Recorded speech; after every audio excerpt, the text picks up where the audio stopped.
Welcome. My name is Joe Rowland. I'm the Organic Initiatives Coordinator for the Carolina Farm Stewardship Association.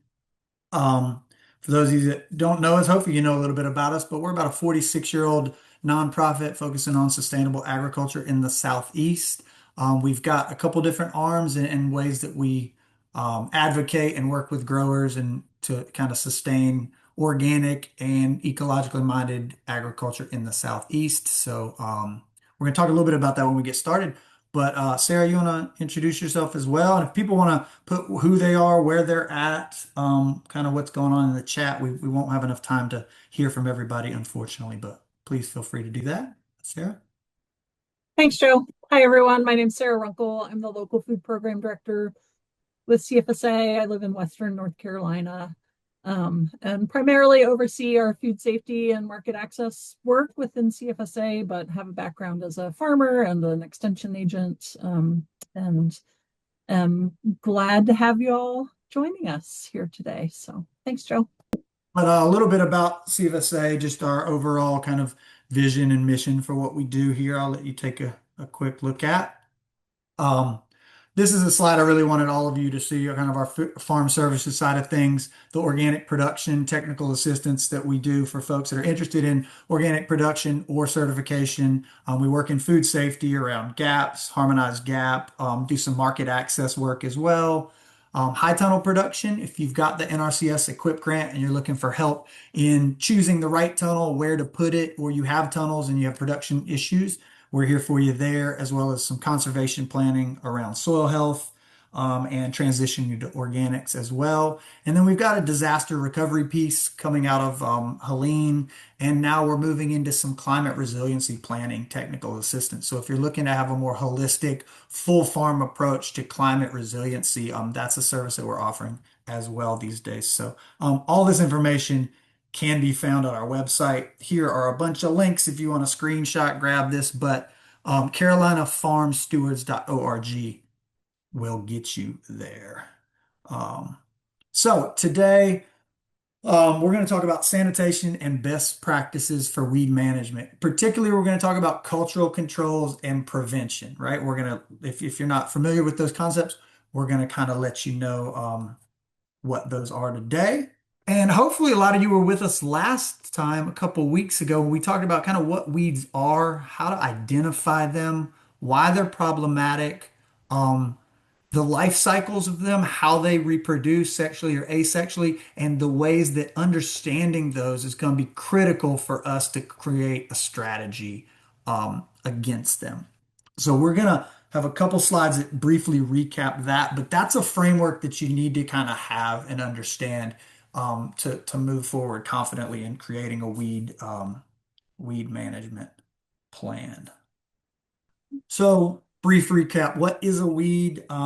Few ways to think about it. It's just a plant out of place. It's something that we did not intentionally grow there, growing where we don't want it. And the big thing is it's competing or it's creating some sort of negative impact on the human activity. It's interfering with something that we are trying to do on the farm. Um, Characteristics of these plants, what makes them weedy, what makes them problematic for us. They're colonizers, right? They can take over an area usually pretty quickly. How do they do that? By reproducing rapidly, whether that's seeds, dispersing lots of seeds, or growing vegetatively, whether, underground roots, rhizomes, tubers, the stolons, those kind of things. And they're successful hitchhikers. They've evolved to be able to move around and spread pretty quickly. So it's easy to contaminate, to get in with other seeds, to get on equipment. Animals can carry them, wind, water, all the things we're gonna move forward in discussing. So oftentimes they like poor soils. They like bare or disturbed soils. So it's really important to keep soil covered, actively managed, so as you're not allowing things to kind of get developed and established there that are going to be problematic.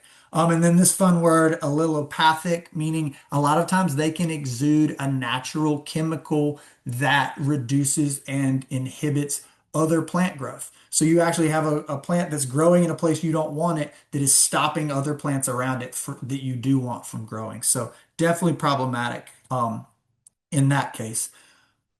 In thinking about weeds, we need to understand this disturbed habitat because a lot of it is human led. or natural causes as well. So we're pretty familiar with the natural causes, climate change, man-made climate change, landslides, some of the hurricanes, the fires and floods that create situations like you see in this orchard here where that's a management issue. That's going to be a control problem in itself. But also we have a chance to move a lot of seeds in that water and soil that's moving there, and also some bare soil for things to get established. So we're working with natural causes sometimes. But we are at the root of a lot of it too, right? So all the ways that we go out into the world and kind of tear up soil, till up areas and disturb them. A lot of which we're doing on the farm all the time, in our farms and our fields. When we're thinking about cultural control strategies and how we're preventing weeds, a lot of this is what we do, the management, how our actions contribute to these problems and sometimes make our lives harder. And so we're introducing weed problems. Feel free to throw in the chat these two weeds if you know what they are, not the greatest pictures. Um, Sarah, just yell it out if they come up with the right answer. But these are two that are real near and dear to my heart. But we introduce weed species in a lot of ways, whether it's forage for animals, food crops for ourselves, pharmaceuticals, ornamentals, accidents. Um, we got any right answers yet before I spill the beans? The only answer we've gotten so far is bamboo and Ooh, stilt grass, which I think is that okay. one. Yeah, stillgrass is the bottom picture. So stillgrass is an interesting one. It supposedly the story is it came in as packaging for China, and came in on ships in the 1800s or back, hundreds of years ago. And then they would get here and they would just dump the stilt grass out into the field. And the next thing you know, it's spreading. It's an invasive all over the place. Somebody else might have guessed Johnson grass was the top picture. Johnson grass is one that is taking over my entire farm. It was brought here by a guy named Johnson. Imagine that, for animal feed, and it spreads by seeds. It spreads vigorously by rhizomes. It's a tough one to deal with. So these are some key examples of how we intend to do something good, and maybe in one way it is good, but it's going to cause us problems on the back end. So be thinking about ways that you are operating your farm that can make these problems better or worse. I really like this chart. It goes with a lot of what Sarah was talking about a couple weeks ago with how weeds move around, how far they can move, and ways they can move. So if you take a look here, there's a long list of opportunities for weeds to move, weed seeds to move, and then how far they're going to move, right? Whether it's just within a field, a few feet, or between fields, or even between regions. And so I think it's important to look at the big ones, like how are things moving the farthest between regions, transporting livestock, contaminated seeds, irrigation waters moving them, combines or like equipment. Um, and so this is a good snapshot to see, wow, there's a lot of ways that we're moving seeds, and some of them move them, rain splashing, it's moving them a short a short distance, whereas transporting livestock, is going to send these same seeds and invasive species kind of around the world possibly. But which ones of these can we control? And so these are the ones that I think are going to be the best areas for us to focus with on the farm, and that would be tillage in our equipment. That might be your plow, your rototiller, your mower, getting a bunch of seeds mixed up and wrapped up in it, and then you go mow the next field and you're sowing seeds as you mow. It could be if you're on a larger scale and you're working with a seed drill or a no-till drill, you have some leftover seeds that wasn't fully blown out and cleaned, and you're sowing some of that in with the new crop. So proper sanitation and cleaning our equipment and understanding specifically as we move from field to field where we may have specific unique problems that we don't want to transfer around. Secondly, manure, compost, and mulch. We're going to talk a lot more about those, so I won't spend a lot of time here. But anything that you're going to go and broadcast across your field, and let's just go ahead and throw contaminated seeds in there, right, while we're at it. Anything that I'm going to take and spread completely across my entire farm, I really want to understand what's going on inside it from a lot of standpoints, but weeds is definitely one of them.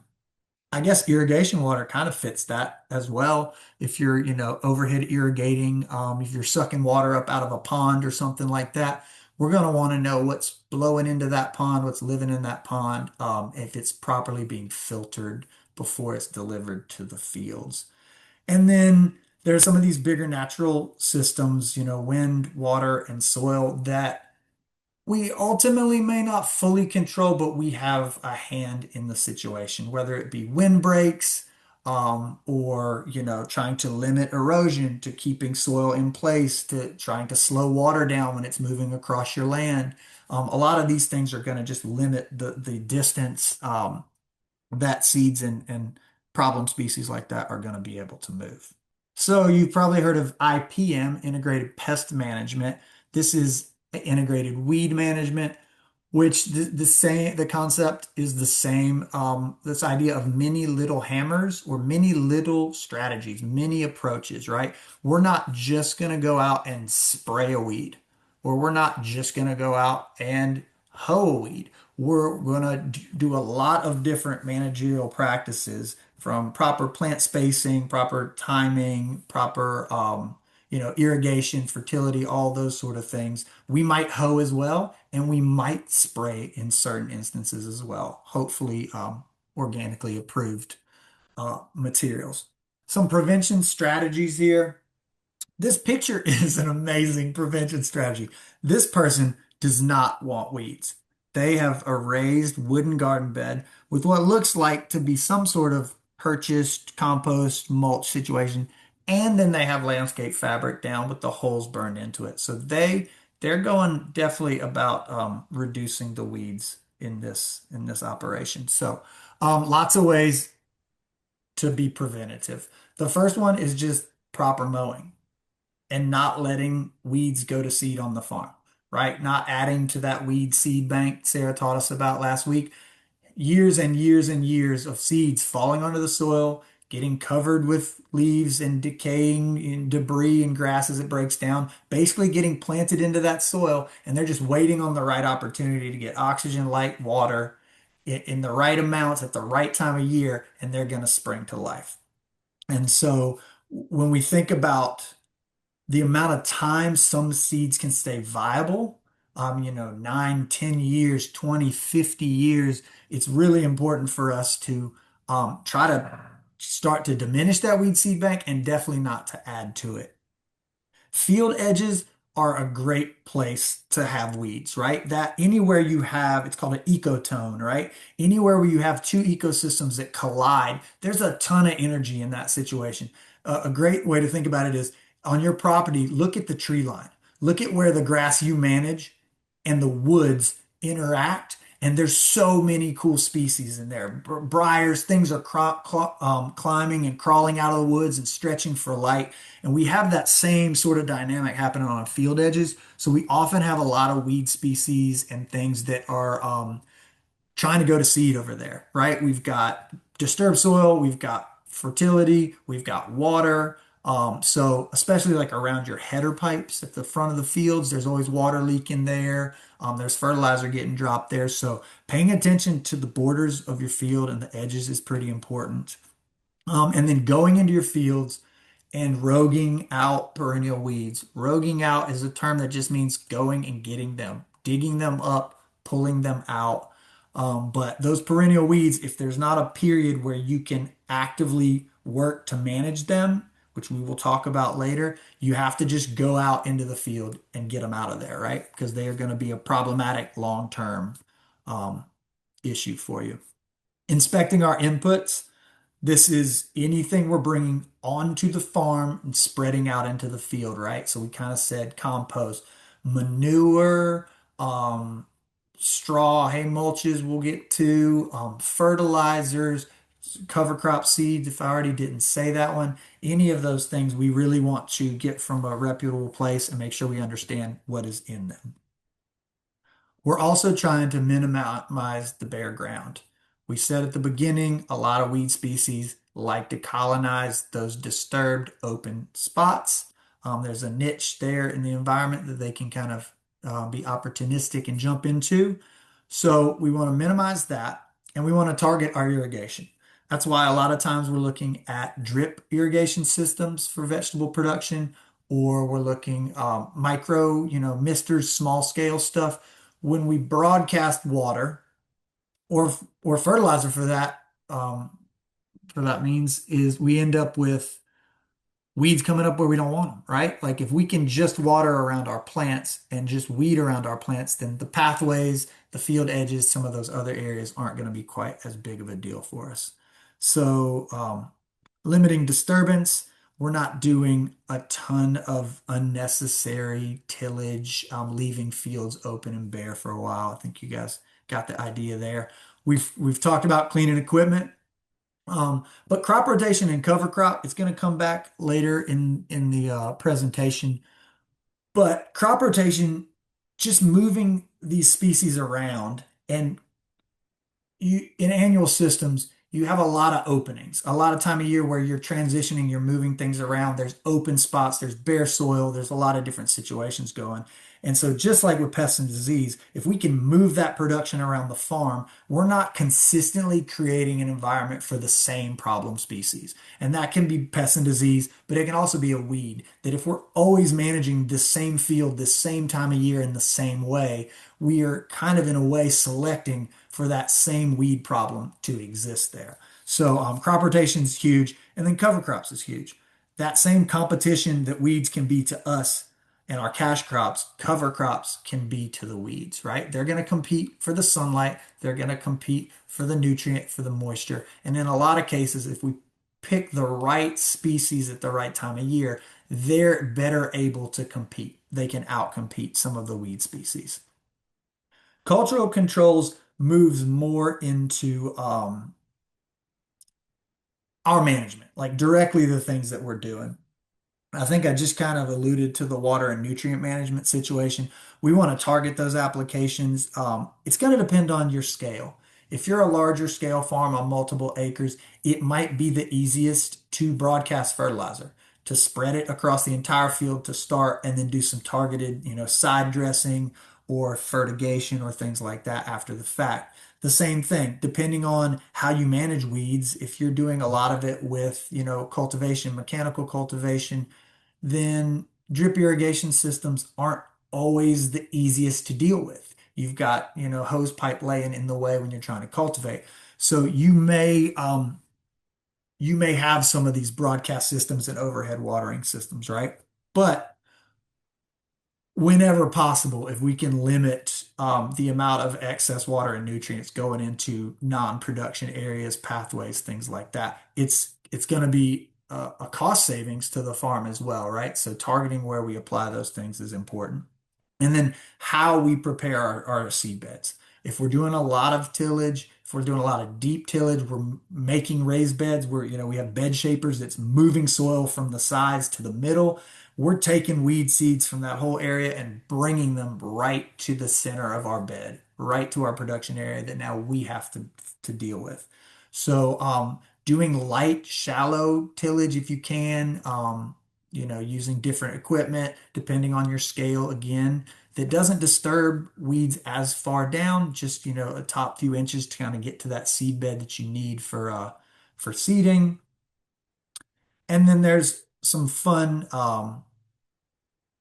concepts like stale seed bedding, where, or tarping, flaming. These can all kind of be used interchangeably. And the basic concept is that you would prepare a field for planting and have a little bit of time before you actually have to plant, hopefully. It would be great if it rained or if you could irrigate slightly because we want that first generation, that first flush of weeds to come up. And then we are going to terminate them at a very critical time, that white thread stage that Sarah was showing us a couple weeks back. And we're going to do that in a few different ways, right? We could do it with very light tillage, like I was just talking about. We could possibly do it with some tarps, pulling it over, solarizing, burning them up, or black tarps that, keep the light out. And within, depending on the time of year, a few days, a couple weeks, we should have eradicated most of the small weeds. Or we may go in with a flame weeder and also just burn those little ones up. But the idea is we need to get rid of the weed competition before we plant. We do not like this picture. One side is in plastic.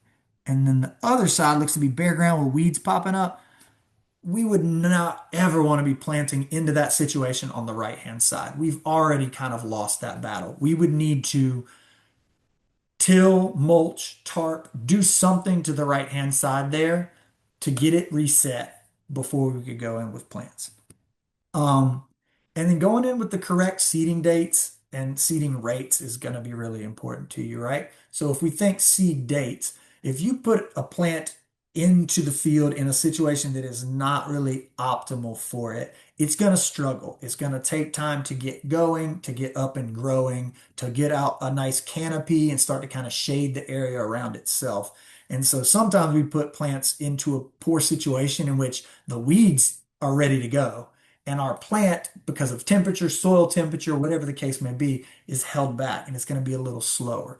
We want our plants to hit the field running and get a nice head start on our plants. And the same thing with seeding rates. Whether it's a cover crop or a cash crop, you want to hit the proper seeding density so that those cash crops or the intended species can really outcompete, can kind of take over that area.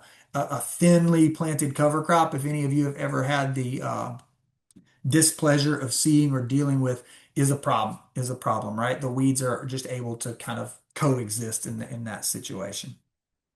Um, and then it's really important to understand the concept of whether we're going to direct seed, mean we're going to take a seed and actually plant the seed itself straight into the soil in the field, or if we're going to transplant, meaning we grew a plant in a greenhouse for weeks or months ahead of time, and now we're bringing it to the field, right? So transplants are pretty much always gonna be a better strategy when it comes to weeds. I can't think of a reason that it wouldn't be. They're gonna get out ahead. They're hopefully really healthy and happy. And when they hit the field, they've got the proper temperatures, water, fertility, spacing, all those things so that they can really jump out ahead of the weeds. So direct seeding is the place that it's really tough. Usually they're small seeded crops, can be pretty hard to weed properly without damaging, need to be thinned. Like there's some issues around that. So I think I've said enough about plant spacing other than well, I mean, it's critical in a lot of reasons, right? If you plant things too far apart, you've created an environment where weeds can flourish, and the canopy, the leaves of your cash crop, can't effectively close, can't shade out that area. And if you plant it too close and weeds do escape, you've probably created a situation that's pretty hard to manage, hard to get in and have just the space to be able to effectively control. And then there's just competition issues in all of these situations, right? With being too close together and too packed on themselves, and pests and disease and weeds escaping and going to seed and all kinds of trouble that we do not want. Other sides of cultural controls, I may have touched on some of this. Let's look at this picture first. I picked this picture kind of randomly, but and then as I looked at it more and more, like there's a lot of things that I'm kind of interested in. So it looks to be peppers on black plastic.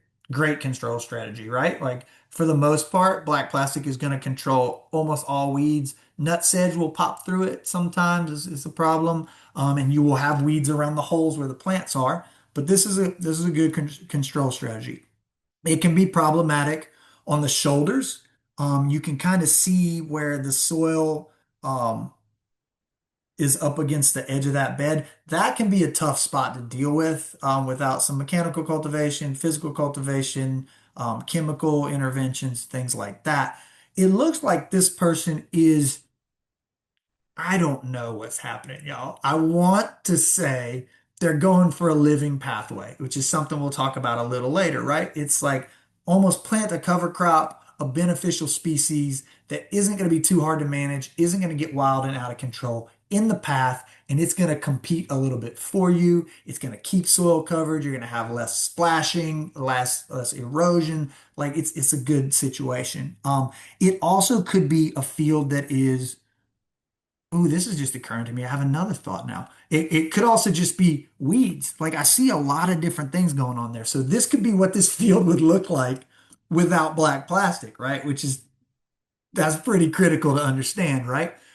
Um, because then there's the bare spot about like two-thirds of the way up the picture, and I was trying to understand like that would tell me either they've got some controls, like chemical controls, and they just haven't sprayed the rest yet, or there's something going on with the soil there. It's too wet. They've got an issue happening there. But I thought this was kind of an interesting look at that.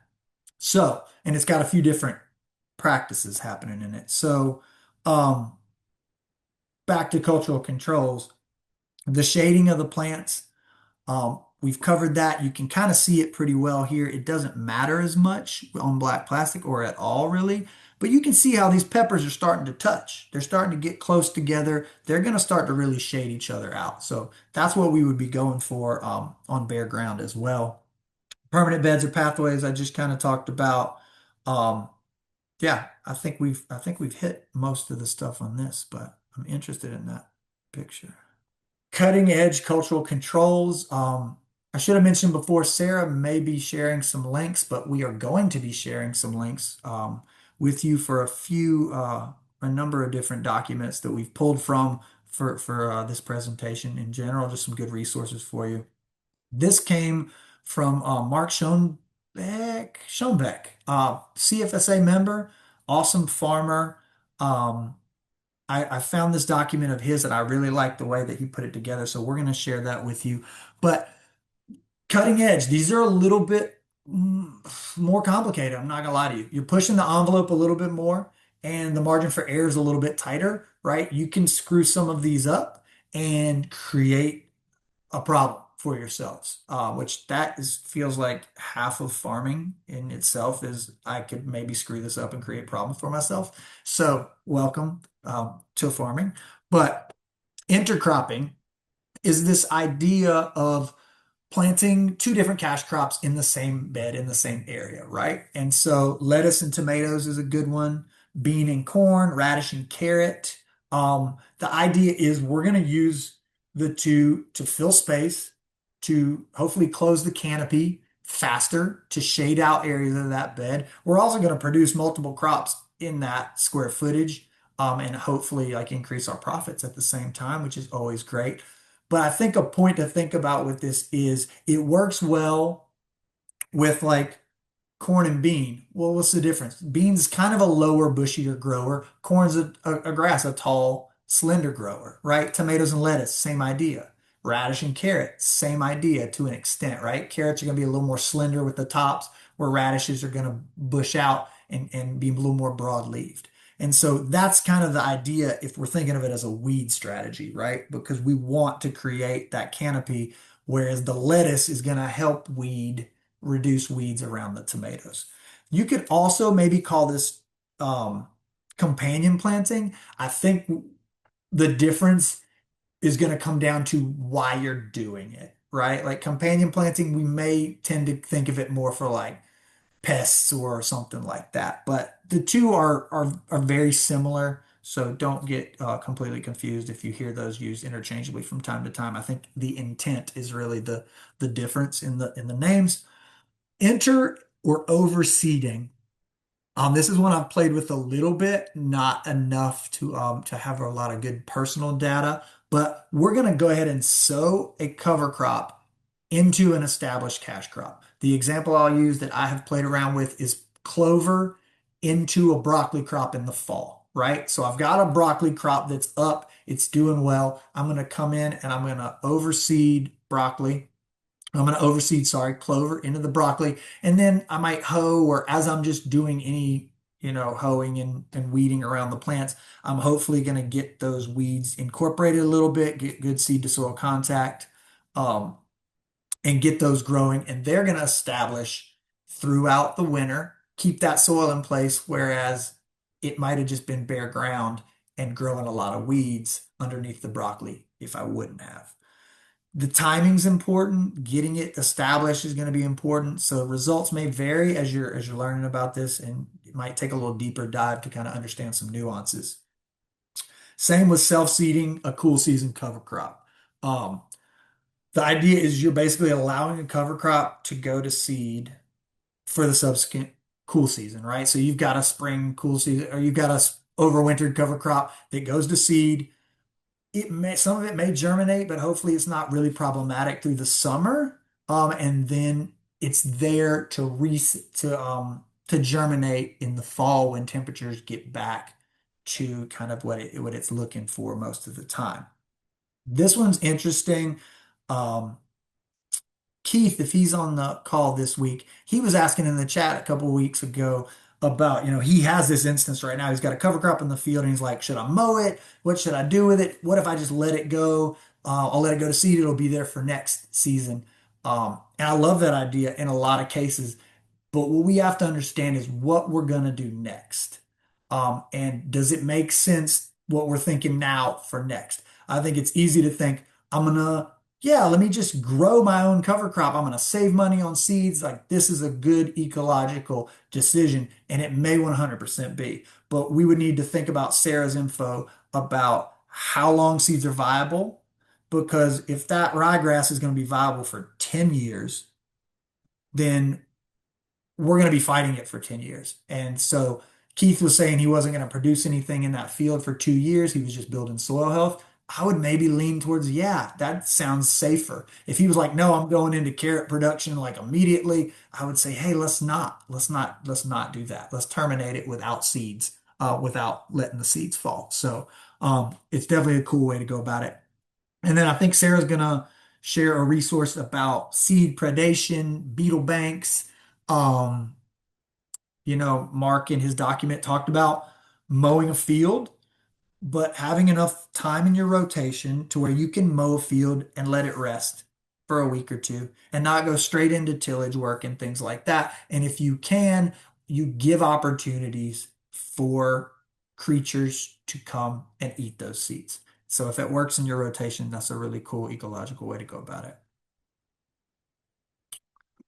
Natural mulch and Joe, composting. Yeah, what's up? before you move on, somebody had a question and I put a answer in the chat, but maybe if you want to address it about thoughts on intercropping, companion cover cropping ideas for berry plants that are already in place because mulch alone is not working. And it's Mhm. blackberries and blueberries are the berries. So Oh um, man.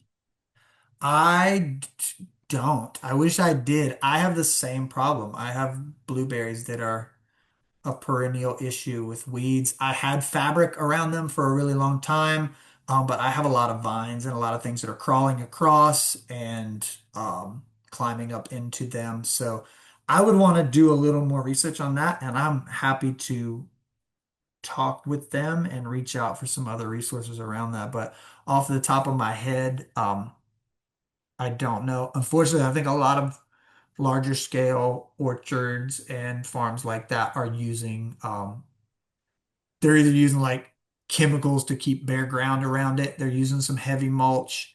Um, they're using some sort of fabric.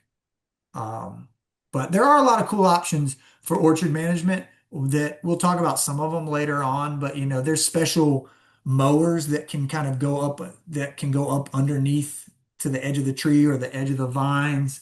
Um, there are different mulching strategies.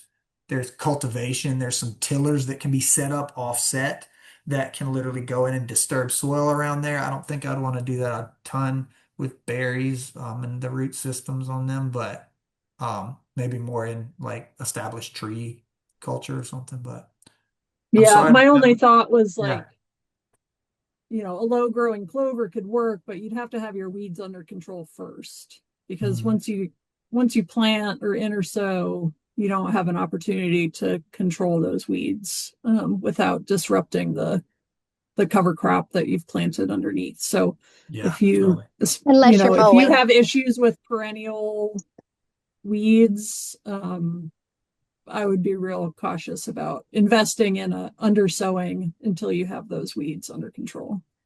And that kind of goes right into thinking about mulches and compost and things when Sarah, when you're saying, once you put it down, once the cover crop's there, if you don't have it under control, the same thing for mulch, right? Because if you had a plan to weed, to hoe, to mechanically cultivate, to whatever the case may be, once you've got a heavy mulch in place, all those things get harder messier, somewhat impossible to do without just making a huge mess, damaging crops and causing troubles. And so, as we think about mulch, understanding your context, what weeds you're dealing with, kind of what your starting point is before thinking like, oh, I'm just gonna mulch it. Because I will tell you, like I'm mulching my orchard now, and 6 inches of wood chips around a tree does nothing. It's gone in a couple months based on our climate, but also Bermuda crawls up in it and loves it. Johnson grass comes right up through it, and those things all together basically eliminate the mulch very quickly. And so in our climate, some of these mulch strategies,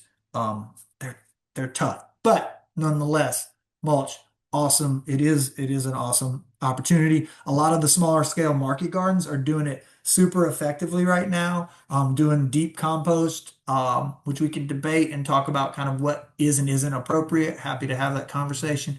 But wood chips in pathways, some fabric being used here and there. So mulch is definitely a major part of small scale diversified market gardening these days. And it's working out pretty well. Again, it's a scale thing. Once you get larger acreage, it gets more complicated. But what kind of mulches we want to use. There's a lot of things. There's a list of, peanut hulls and soys. Like there's a lot of waste products that may be good. The ones that we see oftentimes are going to be straw, and this is just straw, right? It's just the dead stalk of a grass, hopefully with the seeds removed. It's just the stalk itself, right? Wheat is a good one. Oats is a good one. We want to know what is inside it, right? This isn't hay. You might be able to use hay. Your neighbor might have some old hay. You may want to do that. But it could have Johnson grass and horse nettle and this. It could have all the things in it, right? So you do it understanding when and why and how you're doing it. But typically we would want just a clean straw. Um, and one of the documents we're sharing with you, I think out the NC State document, which was really great, talks about pre-sprouting. And I don't, from a labor standpoint, it's one of those things where I say to myself, I don't have time to do that. Get out of here. Like I'm gonna be watering my bales of straw. But then if I catch myself and go, well, wait, I'm going to have to create the time to deal with the weeds if I don't. And so I think that's an interesting one. I don't know exactly how to go about that if you're dunking whole bales. And it depends on how much you need, but understanding what weeds are in your straw before you get it in the field is going to be really nice. Again, it's going to depend on what species it is, whether or not it can really like come up right then and cause an issue for you. It may come up in the subsequent season and cause an issue for you. Um, so pay attention to what you're getting and where you're getting it. It's kind of tough to find good straw these days, or especially organic straw that is affordable. But so if you have a source for those sort of things, that's really, really invaluable. Leaves also a great mulch, not the longest standing mulch, right? Like it's going to break down pretty quickly. Straw is going to last maybe a little bit longer than that. But then we would move to something like wood chips. And we probably want to be thinking about hardwood chips. There's a lot of issues and questions around use them in production areas. I wouldn't really want to till them into my soil. But on the surface, they take a long time to break down. They can be really helpful, especially in perennial systems. You see them probably happening more, or in non-production areas, pathways, things like that. Um, Again, understanding what the species is, understanding where we're getting it from, knowing the producer is great. We kind of want to understand, um, of course, what species, what plant we're dealing with, but also like how is it produced? I know there's some growers near me that I've looked into getting straw from before, which they grow a crop specifically for straw and then they burn it down with herbicide, bale it, and sell it, right? And so that might work for some people. I don't want to use that. I don't know what herbicide it is. That herbicide may stick around on my farm for a really long time. It's probably going to affect, or has a very good possibility of affecting cash crops and things that it's around. And so we really want to understand kind of how these crops are produced. But if we want to, when we move into thinking about compost, um, we really just want to make sure that it's properly cooked, right? The NOP, National Organic Program guidelines say 5 turns over 15 days, reaching or sustaining 131 to 170 degrees. If you feel confident that you can pull that off on your farm, then I would feel good about that. Otherwise, purchasing a high quality compost from somewhere that you can talk to, that you understand what the source is, of the materials is really good. There's some other literature that's showing, a pile at 180 degrees for 3 days. I saw in some of my reading 150 degrees for 3 days. But for viability of seeds, it's kind of a wide array. I saw some reports that said that they think, seeds could stay viable for 21 to 50 days in piles, depending on how they're managed. And so it's kind of a long-term process. So, um, last thing I'll say is proper thickness, right? If we're doing all this to control weeds and then we go and we don't get it thick enough or deep enough, or it's not going to stand up to the Johnson grass or the weeds that are about to pop through it, then we kind of did a lot of work for nothing. Now, all these mulches, compost, great for soil health, going to be a good addition to the soil and to the farm, but is it going to effectively help you manage your weeds, right? Um, Looking at the time, I think we're doing pretty good. So when we move to manure, again, another a great input for the farm, as long as we know where it's coming from, what species of animal it was, what those animals are eating. Do they get fed antibiotics or dewormers or anything that, like a persistent herbicide, is going to end up in our soil and affect our plant growth over the long term? Is it aged or is it fresh, right? Has it been sitting and rotting for a while and maybe the weed seeds have been germinating over a few years and now it's okay? Or is this fresh out of the animal and all those seeds are still going to be viable? Um, the report, I think, out of Nebraska that we're sharing is showing 27% of seeds remain viable after passing through the animal, after passing through cows in particular, which we think of as having a little better digestion that would break those down. Um, Goats, horses, it's just not, they're just not doing it. Most of that stuff is passing right through them. And they're showing that you're going to get 75,000 seeds per ton in dairy manure. So you guys do the math on the number of seeds that you can be bringing on the farm. So we need to take steps to reduce that viability rate for sure. Um, and composting again could make a big difference. Interestingly, it doesn't really work on a larger scale, but passing through poultry, chickens and ducks, the percentage of like seed viability after the fact on that research was showing like 3% or something like that. So really efficient at breaking down seeds going through smaller poultry animals, which I thought was pretty interesting. So also our application rate, how much manure we're putting out there, meaning how much nutrient load are we putting out there in the field, right? Because nutrient load coupled with water creates the opportunities for growth. So an over fertilized field is going to have overly lush, like unhealthy, disease prone, like sometimes maybe underperforming cash crops, and it's going to supercharge any weeds and things that are available to grow. So understand the nutrient analysis of the manure that you're using. Um, and then, I mean, there's a lot of other pros and cons to manure. I should mention the food safety standpoint, understanding like when and how you're applying those. Organic practices or organic standards has a 90 and 120-day rule, which I won't go into, but just understand that it's an active like pathogen source that we are throwing into our fields, that we just need to make sure that we're keeping humans that might be eating that produce safe when we're working with manures. Cover crops. Why? We've talked a good bit about them already, but why and how do they really help?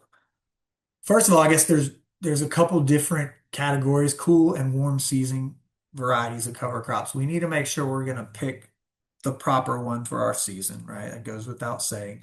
But again, properly seeded at the right rate, they're going to just grow pretty vigorously, we hope, going to outcompete the slower weed species for the nutrients, for the water, for the sunlight. They're able to shade and smother some of those out. It's great if we can do a multi-species mix. Again, this has got a lot of soil health and just overall farm benefits to it.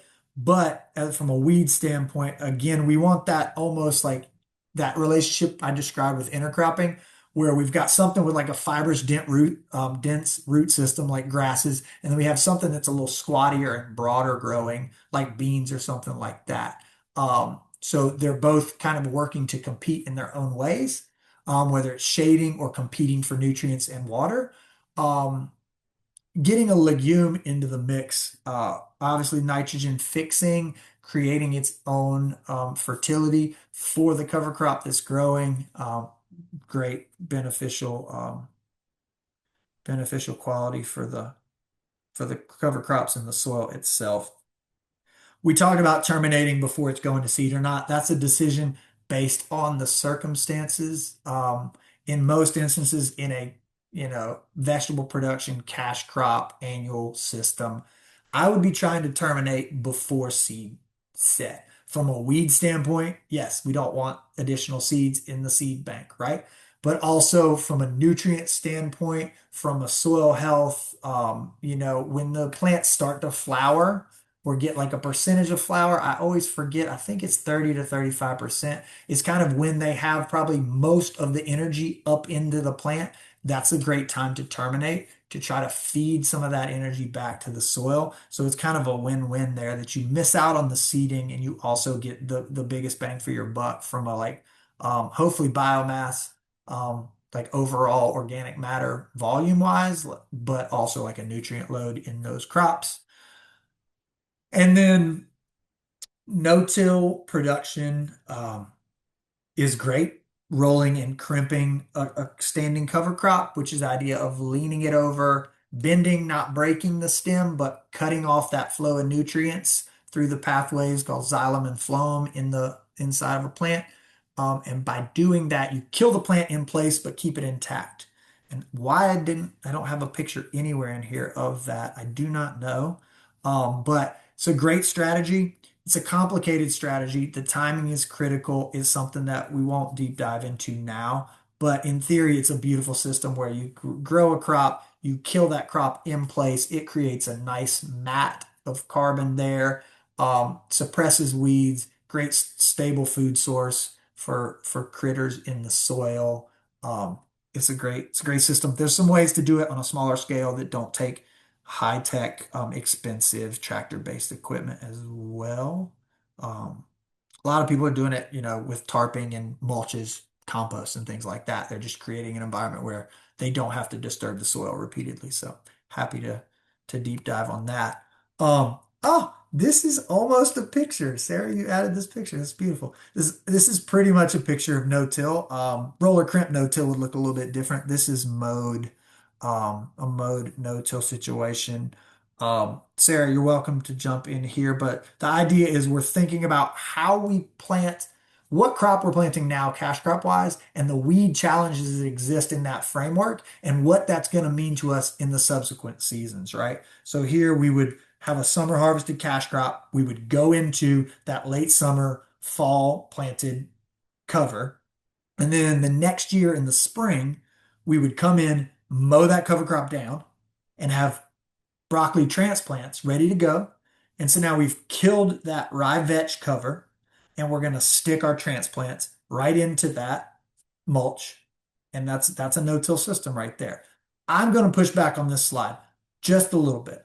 And the ways that I would push back is depending on the stage of that cover crop, how big it is, how lush it is, how tough it is, how close to seed it is, what your planting date is on that broccoli, when you're going to go to the field and try to put those transplants in, meaning a week or two ahead of time, you needed to be able to get into the field and mow that cover crop down, right? In spring, that can be tough for us with our wet soils, right?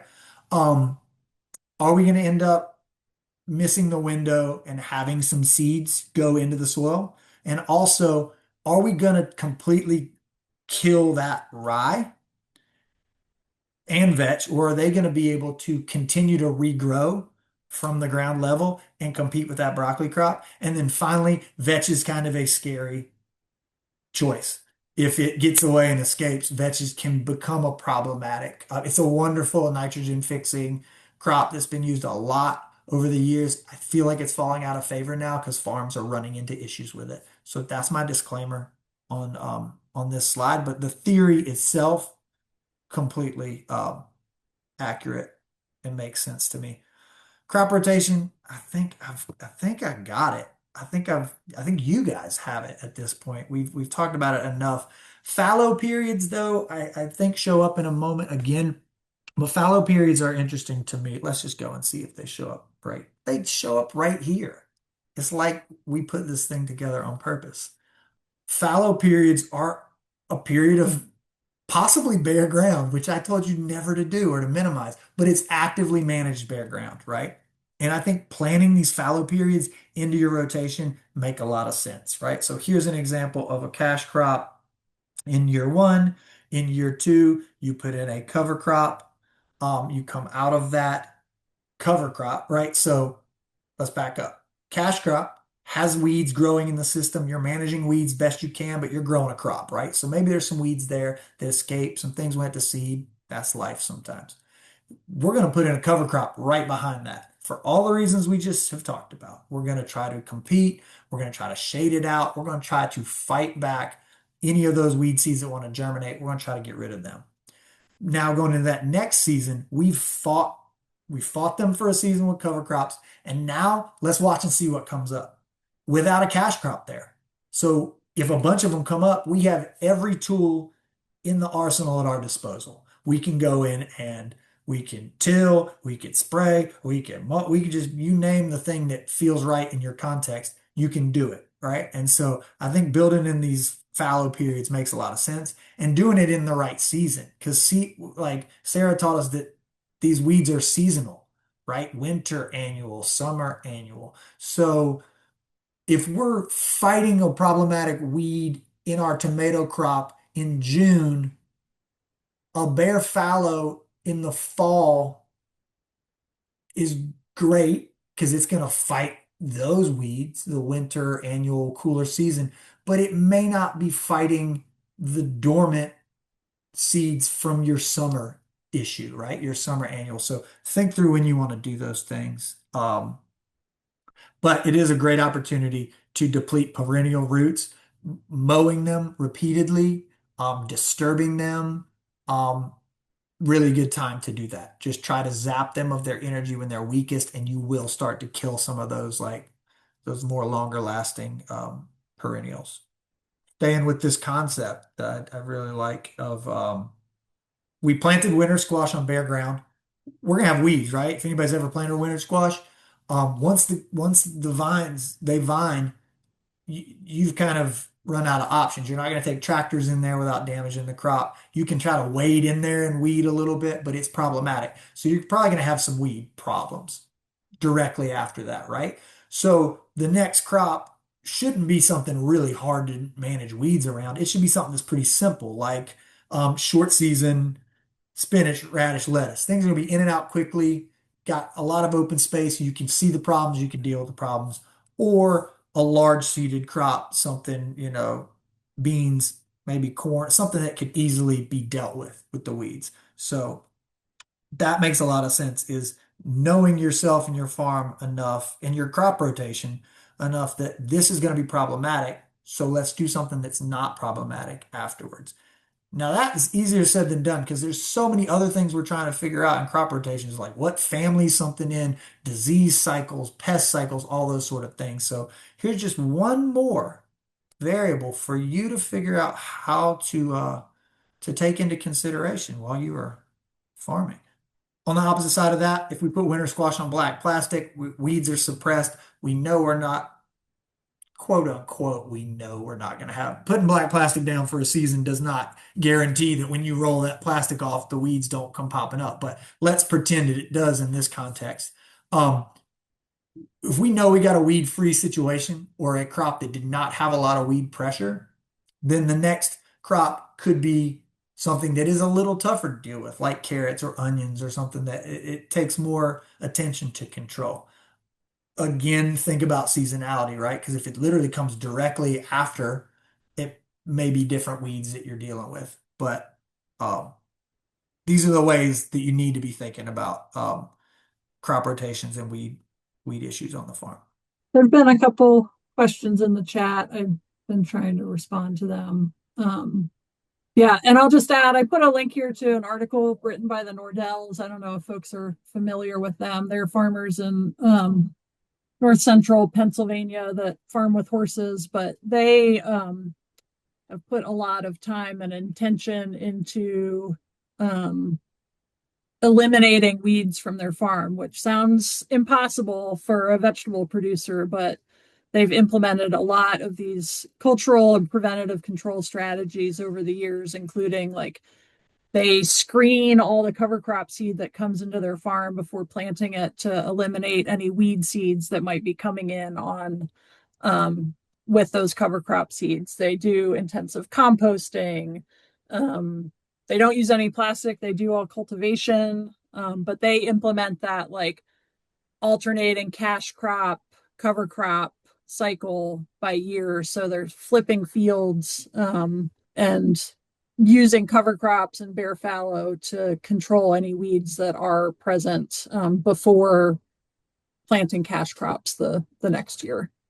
Weeds and annual systems, that's pretty much what we've been talking about most of the time. These pictures aren't the best, but um, the difference in the one at the top being more of a raised bed production, where you're going to have those shoulders on the sides that are going to be problematic. You've got two different levels, depths of soil, right? The pathways are lower than the tops of the beds where the crops are. You've got tighter spacing on the crops on those beds at the top, as opposed to down below is probably your more traditional, like, I don't even know what it is, 30-inch spacing row crop situations.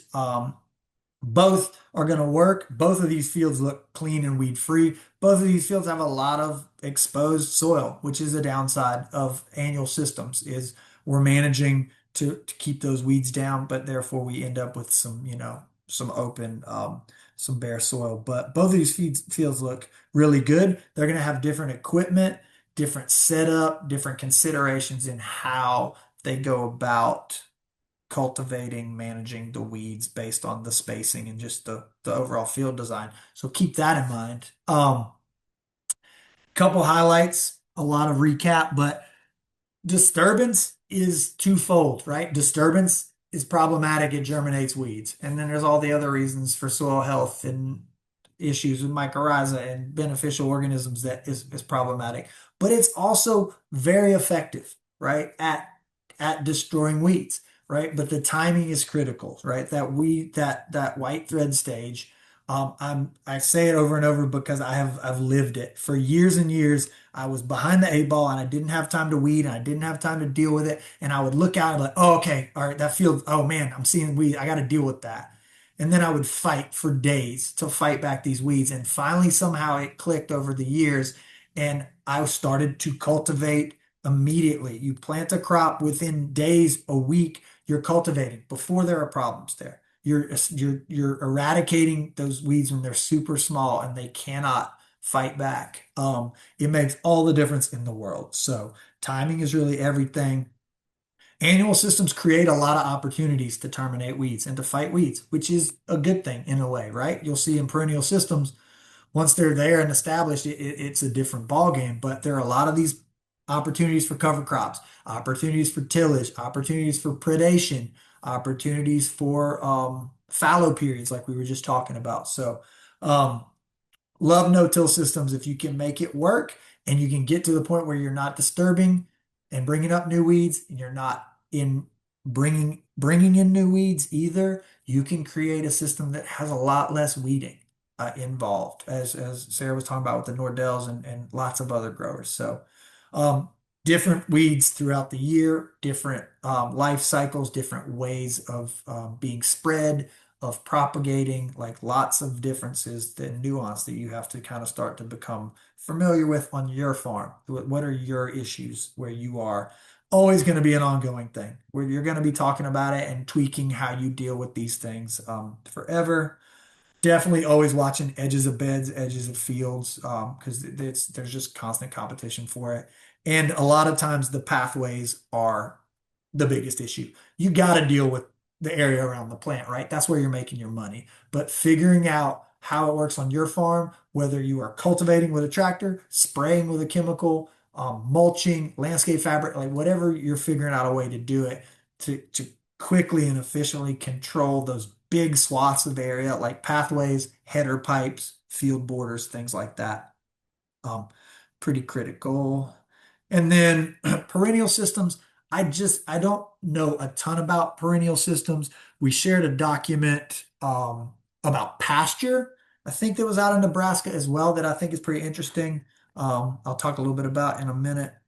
But the strategies are pretty much the same, right? We still have the same tools in the toolbox. It's just now the situation has changed a little bit. Some of the weeds may not be as much of an issue. They may not compete in the same way, right? Like the stuff in the picture on the top, the vegetation in the middle of this orchard isn't problematic, right? It can just be maintained with simple mowing.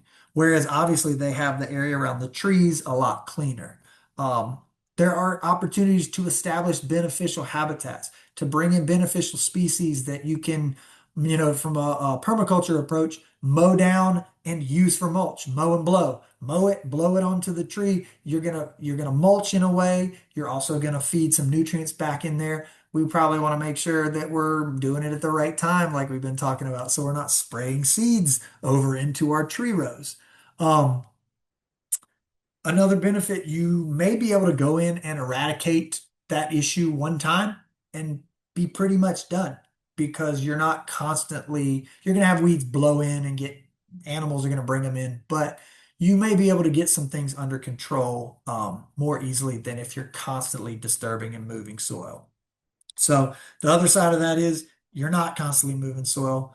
Things can get anchored, perennial weeds can get established in these little nooks and crannies that are hard to manage in these systems. So can be harder to control without damaging your crop. We talked about having equipment that's offset to try to go in and mow or till around trees. It's easy to hit trees, damage trees, those sort of things, but you may only have to deal with the area right around the tree.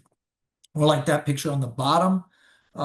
I'm not sure what's happening in that picture on the bottom, other than the fact that it doesn't look like they're doing a ton to control the area around these trees. And so it kind of depends on what the species of the tree is, what they're going for there. So, but mulch and herbicides can be used fairly effectively in these situations. You just may need, you know, numerous multiple um, applications. Some really good resources on orchard management out there. NC State has a good one I did not put in this presentation, but if you search NC State small orchard guide or orchard management, there's two or three documents that pop up that I really like. Um, I don't know for the sake of time that I'm going to go through. I'm not going to go through all this, but it's in the Nebraska document about pasture. What I really like is the fact that they talk about the specific life cycles and types of weeds. They tell you a little bit about how they grow and when it's best and how it may be best to control them. Just in a quick snapshot, I thought was pretty helpful. Um, Sarah, do you want to jump in? Do you want to jump Sure. in and lead us Yeah. through this? Thanks, Joe. It's great content. I thought it'd be helpful to kind of bring us back to the first webinar for folks who attended that webinar, thinking about how weed biology and um, influences management strategies. So we're going to look at these two examples. And on the left here, we have large crabgrass, sometimes called hairy crabgrass. And then on the right is quackgrass. And does anybody remember anything about these plants? Ah, yes, crabgrass is the bane of your existence. So Uh, does anybody remember, is one annual or perennial? Anything about how they reproduce? Feel free to unmute or put in the chat. Crabgrass is a summer annual and it produces a lot of seeds. So if it's not controlled early or not controlled well, it can become a very large plant, with each individual plant potentially producing over 150,000 seeds in a season. The other challenge with crabgrass is that it grows low to the ground, and so it can grow and produce seeds at a mowing height as low as half an inch. And so just mowing, we'll talk about that as a potential strategy and whether or not that's effective. Versus quackgrass, another type of grass, which is a perennial. It does not produce a lot of seeds. The seeds that it does produce are not particularly viable, but it produces vegetatively. So it reproduces through rhizomes. It can have rhizomes extending up to 11 feet in diameter from the central plant. Over 440 feet of rhizomes produced per plant per year if you let it go. And then each one of those rhizomes, if it's broken up, every little piece that has a node can make a new plant. So keep those things in mind as we talk through some strategies. So next slide. So when we're thinking about crabgrass, our main goals for controlling crabgrass are to keep it from growing to seed. And if we have let it go to seed in the past, how can we implement strategies to reduce the weed seed bank over time, and lessen that pressure of the crabgrass in our cropping system? So I'm going to give you all a second before we move to the next slide, to think about, what are some potential strategies that Joe talked about. And right now we're really just talking about those like preventative and cultural control strategies that Joe discussed that might be helpful in controlling this weed, controlling crabgrass. Mow before it goes to seed, potentially. Yep. But remember, it can grow as low as and make seed as low as half an inch, right? So it can grow really low profile and still make seed. So mowing might not work. Yeah, wherever you have bare ground, crabgrass will find it. So it's likely that there's crabgrass seed in the soil, right? And so when there's bare ground, the warmth and the light triggers the germination of that crabgrass seed. So cultivate before it sets seed. Yep. So we'll talk about mechanical cultivation next. Flame weeding, potentially, although one of the challenges with flame weeding and grasses is that the growing point for grasses is below the soil surface. And so the soil provides like an insulation that reduces how well flame weeding works on grasses. So Joe, you can go to the next slide so we have time for some Q&A. So here are some of my thoughts on different ways that you might think about implementing these like cultural preventative control strategies. So using that stale seed bed technique to flush the crabgrass seeds that are in the seed bank, and have them germinate, and then kill them off, whether it's through tarping or flame weeding. Again, flame weeding might not be the best, but if you tarp with clear plastic, it can make the soil very hot, and will kill off weeds. Also with black plastic tarps, you can, some weeds will germinate under that. You can kill them off.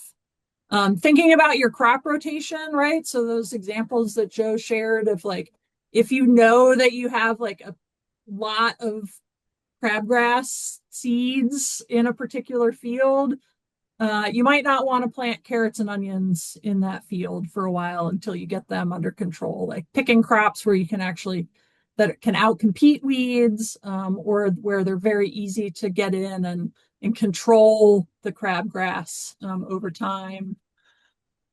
Utilizing those cover crop rotations. So there's some cover crops that are very good at outcompeting weeds. And so that gives time for um, the seeds in the seed bank to be eaten by seed eating beetles or mice or other things that feed on seed in the soil, or they die off over time.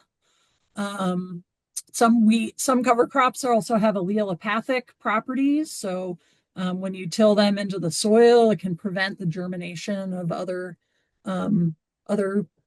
seeds, especially weed seed crops.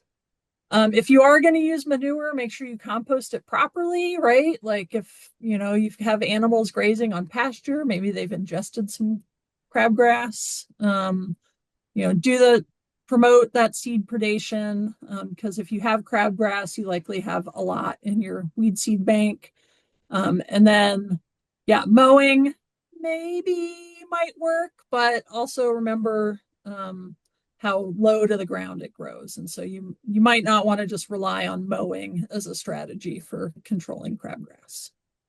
And again, this is in an annual cropping system, right? If you have a perennial system, like maybe the crabgrass isn't a huge problem, right? It's like creating a stable ground cover in between the rows of your berry plants, and you can keep it mowed. And as long as it's not competing with your cash crop, maybe it's more of a cover crop than a weed. So, all right, so let's talk about quackgrass, right? So quackgrass is a perennial. It reproduces through those rhizomes. So really, when I think about like our goals for prevention and control, we're talking about like how can we deplete its resources, right? It's like its ability to regrow, keep growing, make more plants, and then suppress that growth to weaken it over time. And so with quackgrass, do you all have any thoughts on like what are some strategies that might work with quackgrass, or maybe something that you definitely don't want to do if you have quackgrass?